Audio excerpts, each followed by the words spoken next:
Now, the 13th of September last year in Iran, a 22-year-old Kurdish Iranian woman who was with her family in fact ended up dying because she was arrested by Iran's notorious morality police. Little was in fact told about her arrest, and less is known as to what exactly happened in the next 3 days before she eventually succumbed and then died. And that, of course, was on the 16th of September. Mahsa Amini was declared dead, and her offence is that she had not worn her hijab properly according to Iran's morality police. But this one death sparked something that the Iranian government simply did not expect. Now, women and men across Iran started a movement for justice that, of course, unmasked decades of human rights violations against women, especially against women in Iran. But the question is this: has anything actually changed on the ground in Iran? Our next report gets more details. September 16, 2022.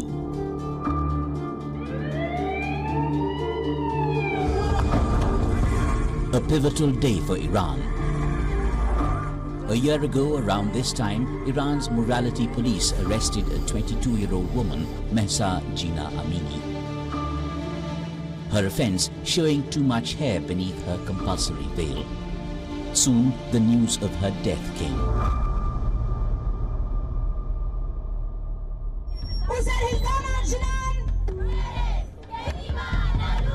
It spread like wildfire on social media. Protests erupted at her funeral in her hometown, Saqqez.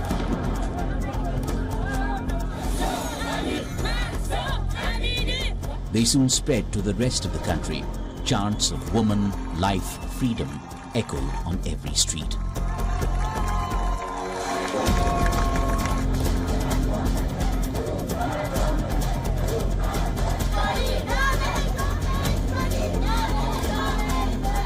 Mahsa Amini's death in custody triggered Iran's longest anti-government protests since 1979. The last time Iranis were out on the streets in this number, the monarchy was toppled.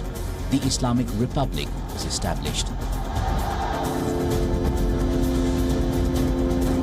This time around, exactly the opposite happened.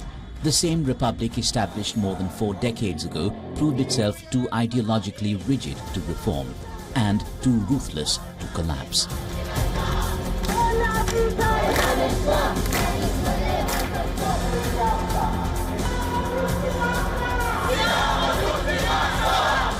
The protests were handled in trademark Khamenei style. Dissent crushed, all concessions refused, hundreds killed and thousands put behind bars. This was in line with the Iranian establishment, especially the Supreme Leader Ayatollah Khamenei's belief that compromising under pressure is a trait of the weak. The country's President Ebrahim Raisi this week appeared on an American TV channel. It was his first interview since the protests last year. He defended the government's response to the demonstrations and warned that those who try to sow instability in the Islamic Republic world would pay a big cost.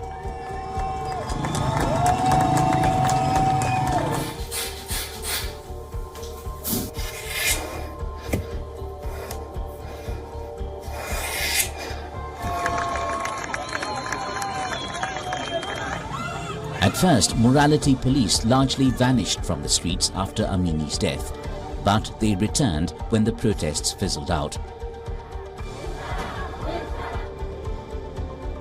Iran in recent months installed surveillance cameras to identify and penalize unveiled women. Authorities reportedly continue to question, threaten and arrest people related to the protest.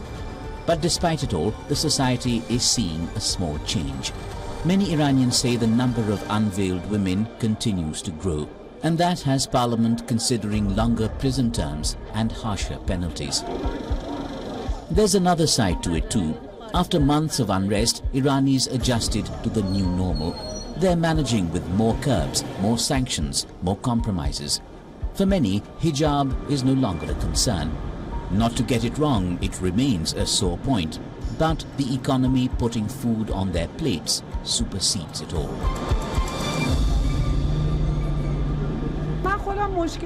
I myself have no problem with hijab, but would be happier if the economic conditions get better. I believe economic issues are much more important than the topic of hijab. It is getting worse every day. People are having hard lives. Our authorities should first provide good economic conditions. Hijab is a completely secondary and personal issue.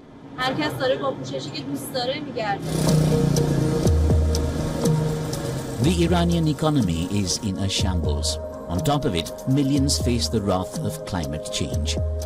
Iran's former Minister of the Environment warned that continued mismanagement of water resources could mean 50 million Iranians at the risk of displacement. It means that 70% of the population will have no choice but to leave the country. Climate scientists say parts of Iran can most likely be the first places on Earth to get too hot to be inhabited by humans.